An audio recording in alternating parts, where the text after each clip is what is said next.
Бұл кадрлар 22 қарашада көрермен назарына ұсынылатын Эго фильмінен алынған. Идея авторы, продюсері Төребек Оронов. Аталмыш киноға Сакен Сейфуллин атындағы Қарағанды театрының актрисалары, сондай-ақ Теміртау қаласының спортшылары қатысты. Фильмдегі бас кейіпкер балалар үйінің түлегі. Кинода ащы шындық тақырыбы қозғалмақ. Сондай-ақ махаббат, несие, салауатты өмір салты тақырыбы да қамтылған.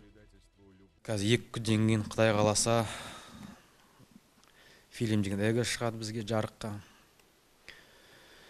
Сол енді Теміртау бізді қолдайды деп ойлаймыз. Эго фильмді біз почти 2 жыл түсірдік. 2 жыл түсіргенде неге созылып кетті дегенде, кішкене спонсорлар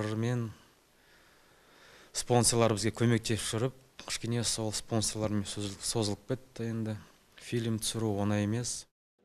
Режиссердің айтулы туындыдан бөлек Расплата, Құралай, Махаббат үшін және тағы басқа бірнеше танымал фильмдері бар. Рүстем Делманов атап өткендей, Төребек Оруновпен жұмыс істеу әрдайым қызықты. Өйткені автор өткен алдыңғы жұмыстарын саралап, қателіктерін ескереді. Фильм продюсері 22 қараша күні жарыққа шығатын кино өнерсүйер қауымға ұнайды деген үмітте.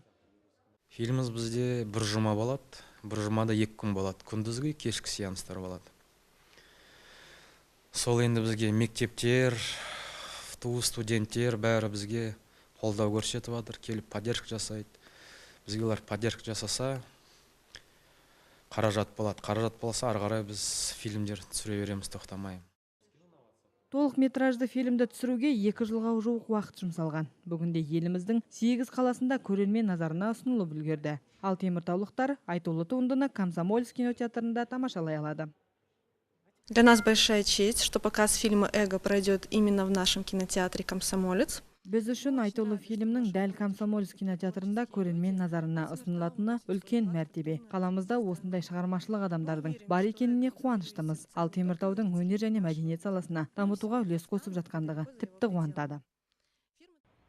Жаңа фильмнің түсіріліміне 70-тен астам адам қатысты. Шығармашылық ұжым қазақстандық тәжірибелі актерлерден және өнер жолын енді бастағандардан құрылған.